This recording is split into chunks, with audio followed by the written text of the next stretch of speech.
What's up, D-Gens? My name's Richard. I am a car enthusiast. I'm into fitness, real estate, and I'm also an Army officer, as you can see by my hard flex in the background. So I just bought a 2021 Ram TRX. I'm gonna give you 7 points on how to successfully do this and some things that I learned in the buying process. So first and foremost, ruminate on the car that you want. So I first saw a TRX in September of 2022 when my friend Antonio drove it to a golf course and we played a round and got done with the round and I saw it in the parking lot.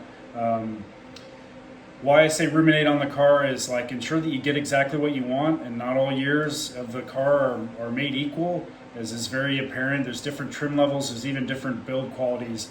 And I wanted to take a long time to really think about the exact color and the trim level, or in this case, the equipment package. I think it's equipment package 2 that has everything I wanted.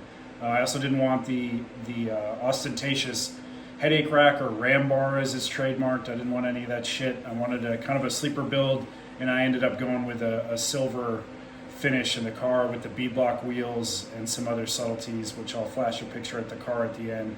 But Tony, go ahead and show a picture of my friend Antonio's car that I saw back in 2022. There you go, you can see it. Sharp looking rig. It's definitely got the black bead-block wheels and it's all blacked out, and he does have the ram bar. Anyway, Tony isn't a real person. He's just the man that lives in my mouth, to quote Danny Torrance from The Shining. Anyway, so negotiating part 1 is to prepare. Good negotiators aren't necessarily more savvy or nimble or fast with their wit, their words, etc. They just came prepared. So you got to think about your BATNA, your best alternative to the negotiated agreement. So in this case, it's other TRXs that are on the market that are within striking distance, or nowadays you can just pay to have them shipped to you. So that's one thing.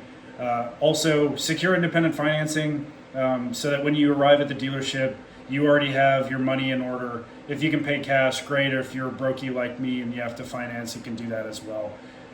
Also, part of the preparation is, if you're in the Army, just have a copy, whether it's digital or hard, of your common access card, your leave and earning statement, and then also your orders to the installation, your most recent installation anyway. That's going to help you get out of sales taxes in some instances, like I was able to do. I bought the vehicle in Bowling Green, Kentucky, but I'm a Tennessee citizen, and that's where I'm going to register the car within Tennessee. So then, to cite another YouTuber who's a lot more prolific than I am, actually has a legitimate channel. His name's Nick Murray. He's a Kiwi that works for a tech company up in Connecticut. He's also a big Porsche enthusiast, Boston Terrier and French Bulldog enthusiast. Great guy.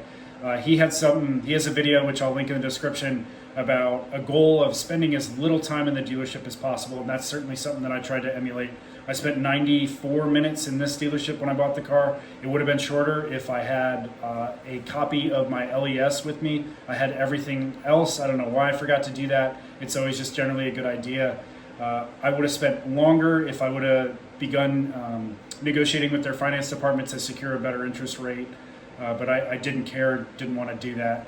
And then negotiating, the last tip that I'll give in the grouping of 7 is, when it comes to negotiating and actually executing, just ask. I took some negotiating classes in school, business school, etc., and there's empirical studies that show so many people leave value on the table because they're too afraid to ask.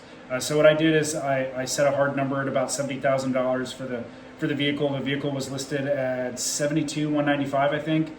And I said my price, gave it to the salesman. He went away. That took maybe 10, 15 minutes. And I thought that the games would start and the carousel would start to spin, but it didn't. And he came back and they reduced the sale price by about $1,200. So that was fantastic. And all it took was asking. And little did they know I wasn't going to walk out. I wanted that car no matter what. There were other options on the table, even with less mileage, but for slightly more money that also would have been very tenable to me. But just ask, and you'd be surprised whether you're buying a car or negotiating a salary or bonus. Just ask, and you might get what you want. So thanks for viewing. See you D-Gens later. Bye.